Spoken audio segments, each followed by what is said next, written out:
there's an importance in agriculture, but there's also an importance in human relationships, whether it be with trade or the workers that you have and the seasonal workers. And so I just love the myriad of people and influences that I have. This is Over a Glass. I'm Shanteh Wale. Kia ora.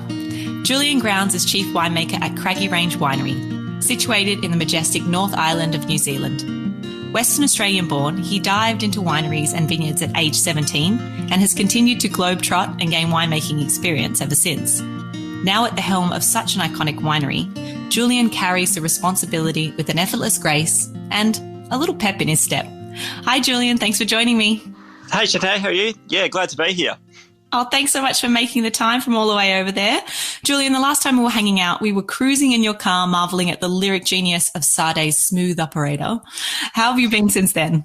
Yeah, that was in the previous world, wasn't it? I remember this time very fondly. But unfortunately, haven't been over to get other side of the ditch. But in a positive sense, it's been a really special place to be over here in New Zealand, and been blessed by a couple of amazing vintages as well.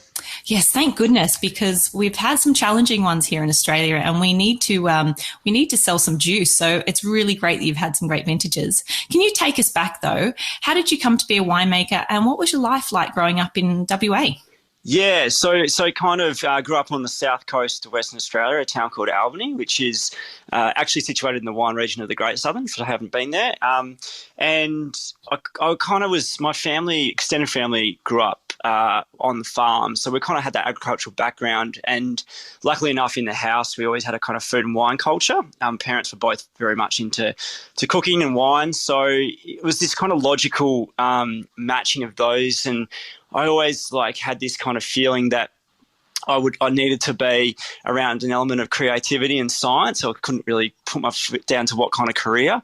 And then there's a little honest truth in that the school I could study at was over in Margaret River, where my sister was living, and I was a very, very keen surfer and still am. And I thought, well, this is a nice thing to kind of combine some unique study and also get out there in the waves. And it all worked out really well from then. Amazing. You even you've done so well. You know, I know that you're a pretty humble guy, but ever since you got into wine, you won a scholarship to Burgundy. What was that time of your life like, moving from Australia to France? And tell us a bit about that experience. Yeah, it was actually, it's probably at the risk of being hyperbolic, it was probably the most important thing that ever happened to me, because answering the previous question about growing up in Albany, it was both the luckiest kid and probably in terms of a beautiful, unique place and very isolated. But that isolation brought with it probably a lack of exposure to a wide breadth of influence. And so when I went to Burgundy, it was actually in the region of Puy-Foussay. So I was living in the town of Foussay, and I was only 21 at the time when I went there. And English was very fragmented. I'd done a bit of the old pocket French back in Margaret River, but I think it really opened my eyes to a whole another level of culture that I hadn't been exposed to, in terms of round table lunches, 2-hour lunches, and then following on from that, this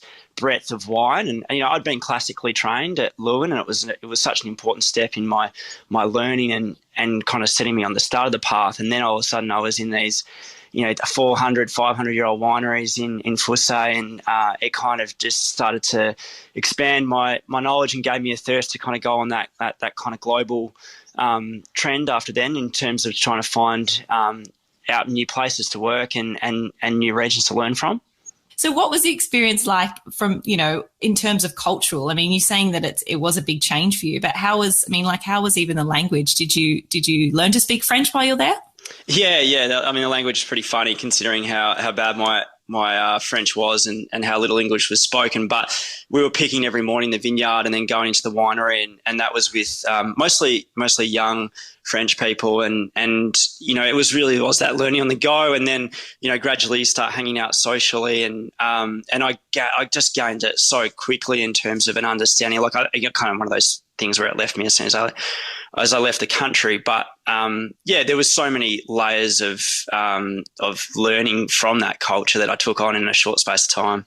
Do you ever look back at kind of making Chardonnay over in Burgundy, and do you apply that ever, or it's completely defunct because of a completely different region and terroir, or do you ever kind of look back and learn something, use the things that you learned from that time?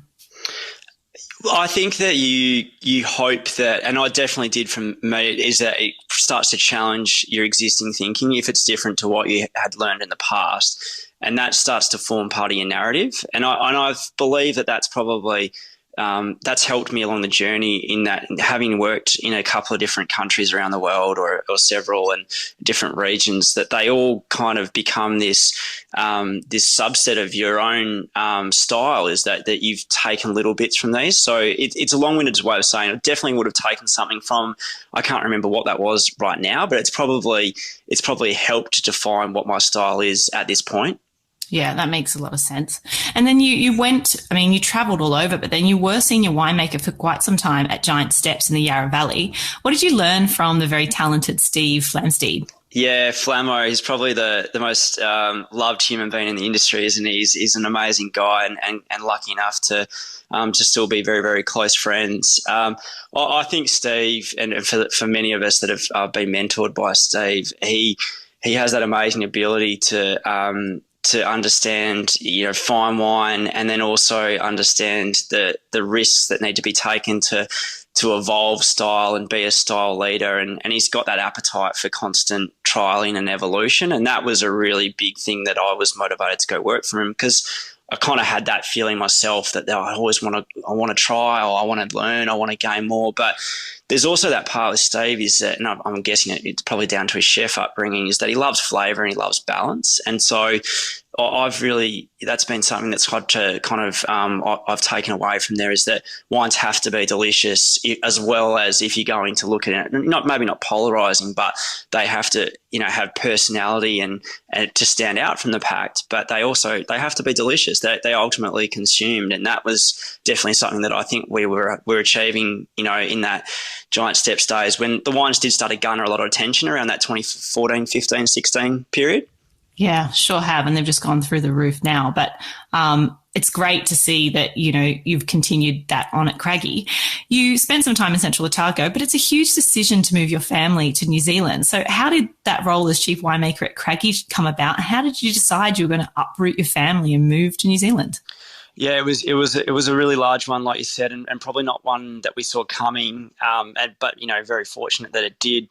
I was lucky enough. They kind of reached out, and I think for me, the biggest one was that I've always wanted to kind of take this journey of making, fine wine, or making amazing wine off amazing sites to as large as it could go. And, with Craggy, they were seeking someone that had that appetite, and maybe in the age bracket and of someone to myself. And that's where it kind of worked out, is that I just wanted to make wine off these vineyards when I came here, especially the Gimlet Gravels, Syrah, and ultimately the Tamuno, and in particular the Pinot Noir down in Martinborough. It was so amazing with how they were planted. And so it was one of those ones for us as a family where we were thinking, this opportunity, they don't come about very often. It's probably not logical in terms of, we didn't have friends or family here, but I think that there was always going to be that case of, what if we didn't go down that path and see what kind of wines we might be able to make, or the knowledge that we could gain in this kind of life experience. Yeah, of course. And what is the lifestyle like for a young family there?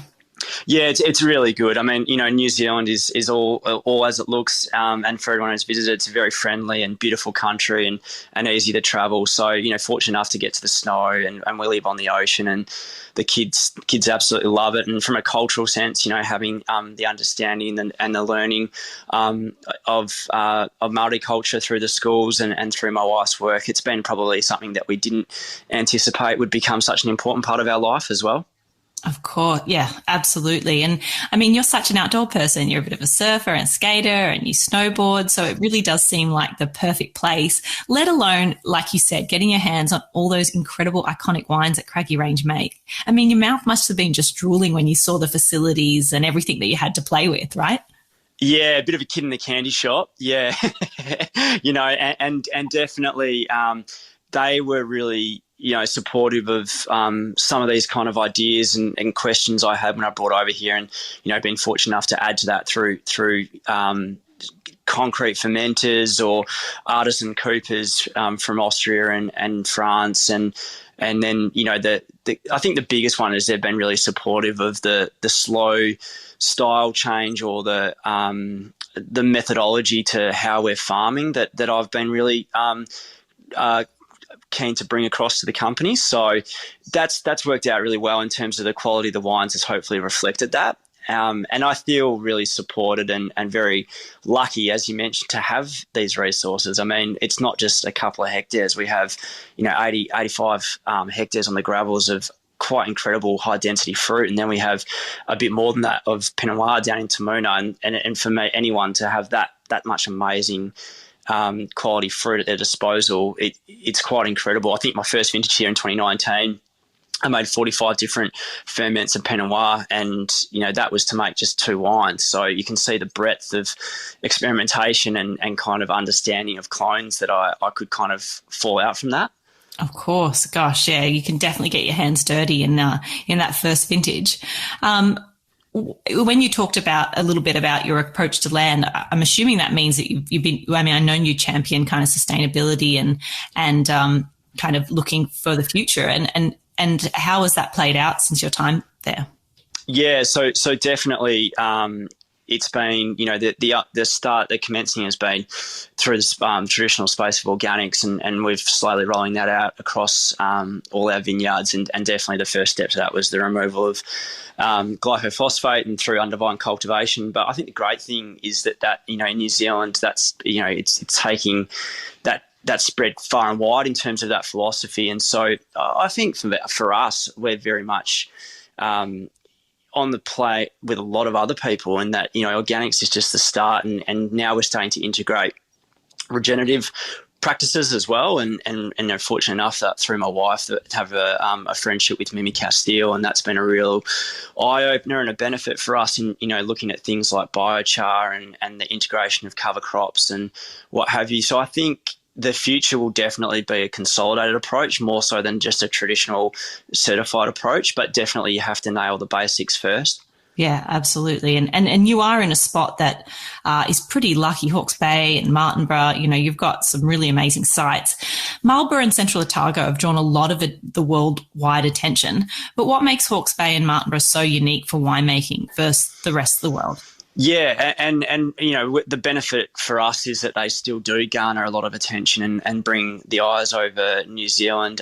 We went to Martinborough from the outset as probably a point of difference, in particular for a Sauvignon to Marlborough. And if you go down there, it's a very, very idyllic and peaceful place. It's, the township itself is quite small. The valley that we're in, the Tamuna Valley, is quite striking. But it is cool climate viticulture. There's significant cool winds that come off the Antarctic and whip through, and that flowering, they can provide adverse conditions, which means that we do get quite small crops in the Pinot Noir, and the level of savouriness and intensity of wine is really evident. But I think that savouriness that comes into the Pinots doesn't exist anywhere outside of kind of maybe the old world, and I love that, and I love the structure. And the Sauvignon is not just your traditional fruit bomb; it has this salinity and this salivating acid structure because it is a bit cooler than the Marlborough and less kind of obvious. And I think that's that sophistication I like. When we come up to Hawke's Bay, it's the stones. It's who else is growing in just pure rock. Not many people. It's a very unforgiving environment, and the stones go for 40 metres, and it's just that kind of overlays this level of savouriness and minerality into our Syrahs that I wasn't used to seeing, and it's the wines I like to drink, and I think they're conducive with food and experiences that are long table experiences, and that's what I love about them. And I think they're not always obvious, and that's really cool as well, because there's a bit of element of patience that's involved in growing and making them, and the unforgiving nature can be really hard when you grow here. But ultimately, I think that you can take a Gimlet Gravel Syrah and you can take the Sol to restaurants in the world or wherever we go, and it doesn't look like it's come from anywhere else.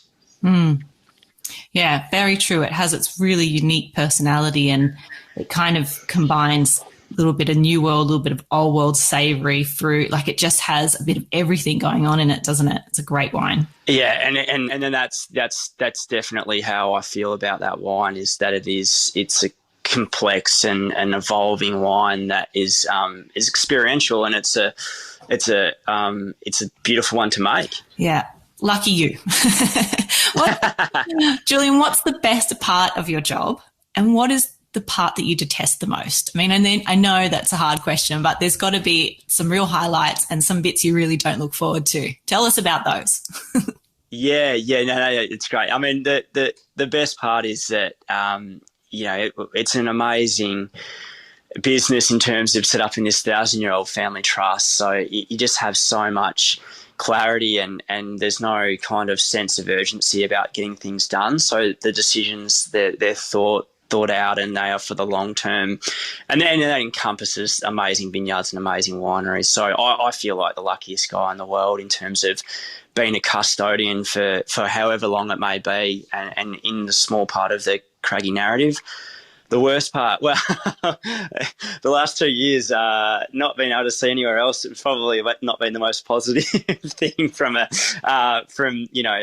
travelling essence, and our isolation is both beneficial and sometimes has its its negatives and drawbacks. But I'm honest. I'm honest about that. I feel very fortunate to have been here through this through the pandemic, and I understand when the world opens up, that there'll be that chance again to engage. Yeah, absolutely. There will be. And I thought you were going to say something like cleaning out the vats or something like that, but it's true. It has been a tough time. And my last visit to you guys was before the whole pandemic happened. And I'm so glad that I got there, and we absolutely lived it up for that time. Well, I did. You worked, but Yeah. I'll just put P&Ls are always not the most fun thing to do, are they, as well? Totally. Julian, you duxed the Len Evans tutorial, which is an accolade that will follow you forever, but it does make you part of an elite group of tasters. What was your secret at that time, and how did you dux that incredible tutorial? Yeah, well, Adrian Sparks will tell you it's because I went to bed early every night, but don't believe a word that man says. But no, I think everyone feels very, very fortunate to get invited, and I actually felt like the whole time that I'm just so lucky to be here. And yeah, there's an element of study, and that's required if you want to. If you do want to take it serious. But I put my success probably down to just really good judging mentors and people like Philip Rich and Steve, who'd helped me out a lot with judging in the early days, and probably in that environment. And then the most important thing is just the drinking a wide breadth of wines, I suppose. Yeah, I mean, yeah, you're right. You're lucky enough to see some of those wines that you think might only be once in your lifetime. And if you have access to them, yeah, for sure. I mean, some of the DRCs that I tasted was the first time I've ever tasted them, and I was like, how am I supposed to know this? Yeah, and I think you probably realise that you're living in like a fantasy land, and so you don't want that experience to be about a competitive experience. It needs to be a totally experiential and enjoyable experience. And as the people know who do it, and they all say the same thing, it's actually that cohort that you form out of it, because you feel like you've just had Disneyland for a week with just 12 people, and then you've got to give the keys back, and that's the last time you get to go. Yeah, devastating. They talk about the Len Evans come down, and it's a real thing, isn't it? Yeah, it is. Yeah, I think I bumped into Jim Chatto at the airport, and I was probably having a mid-strength beer, and that was about as rowdy as the celebrations got. So, winemaking can be hard, and especially with the responsibility you have on your shoulders. Why do you keep doing every day? How's winemaking changed your life, and what keeps you coming back every day? That's a really good question, and hopefully something that we all ask ourselves, not just in the wine industry, but I think it's a really fascinating industry in terms of there's an importance in agriculture, but there's also an importance in human relationships, whether it be with trade or the workers that you have and the seasonal workers. And so I just love the myriad of people and influences that I have. But I think now it's really evolved into me, and I'm fortunate through Craggy that it's the network of people that I get to engage in, and people over here like Helen Masters and Warren Gibson and Blair Walter that, I have these regular contact, and they're all my close friends now, and they're people I've looked up to for many years, and now we can kind of learn together, and I just feel very fortunate to have found myself in that position. I don't know how I got here, Shanteh. I feel like I've fluked something along the way, or convinced something that I can do something, but it is very much for me now that I find myself in this access to this network of brilliant minds and overseas minds as well, and that I am just constantly being inspired and constantly having that internal pressure of I want to get to next year because I want to trial that and I want to make that and I want this to be better, and hopefully that's something that I can kind of pass on to the young guys that are coming up and working with me. Yeah, absolutely they can. And I'm sure that you would think that you maybe fluked your way there, Julian, but you're an incredibly talented winemaker. And just because you've got this easy breezy way about you, you certainly don't want to second guess you when it comes to anything when it comes to wine. But what are you most proud of in your career so far? I felt really proud seeing some of the initial responses to our 19 prestige wines, in particular the Araha. And I think, I know that you and I tried that wine together in the early stages, but, Pinot's always been something that I felt is probably the closest to my heart. And probably for Craggy, it had potentially sat in the shadow of some of the other wines, and probably just to see that has now created a lot of momentum going into the 20, that what we do and how we're farming that now and how we're making it is really in the right direction for the long-term legacy of that wine. Yeah. And exactly that. I mean, I've been lucky to see a little bit of back vintage Martinborough Pinot lately, and it just has such a long life ahead of it. And it's great to see some older examples now. So you're right. That's only going to continue to just get better and better each year, I think. I think it's Martinsburg is a really special place for Pinot Noir and something that I drink. As you know, Craggy is one of my house Pinot Noirs, and I wouldn't say no any day of the week. Yeah. And look, I should add as well, like, ducting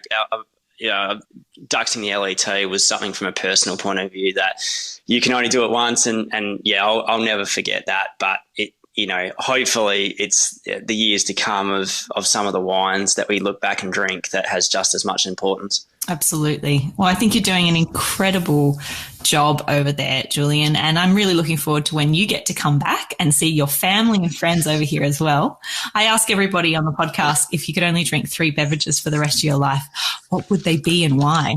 Yeah, so definitely, like I've thought about this long and hard, and I've just gone with wine. I think I've only got 3 drinks, and that's what I love drinking. And I think I'd have to go with with Jacques Delos to start. It's my wife's favourite wine, and God, the fact that a champagne can take you on such a breadth of journey still blows my mind. Maybe the version original is like just probably what the greatest wine with bubbles I've ever tried in my life, and fortunate enough to get a couple of bottles over here every year.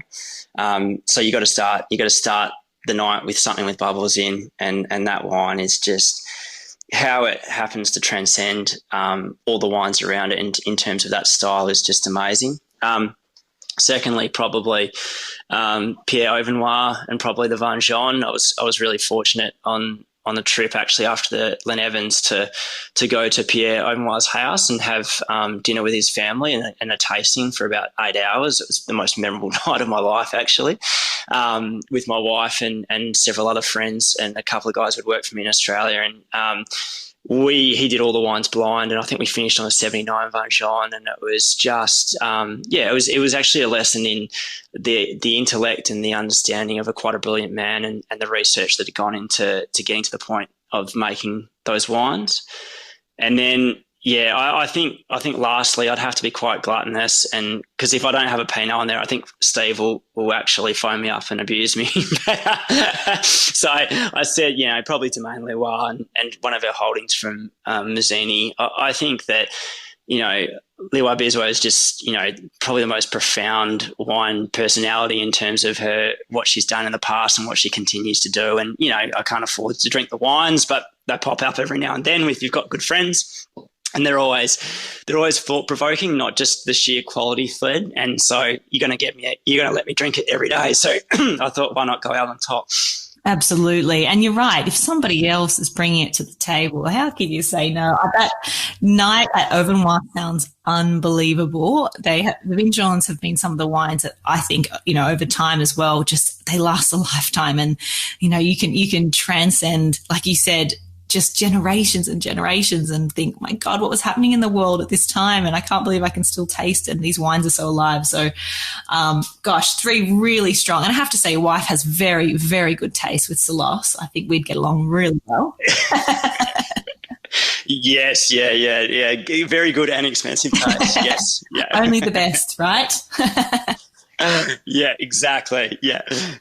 You're definitely set with those three, and I only would expect the very best from you. So it's been so nice to have you on the podcast, Julian. I still dream about the day I get back to visit Craggy Range. But in the meantime, thank you for sending me all my vintage T-shirts. They are much love, and I really appreciate it.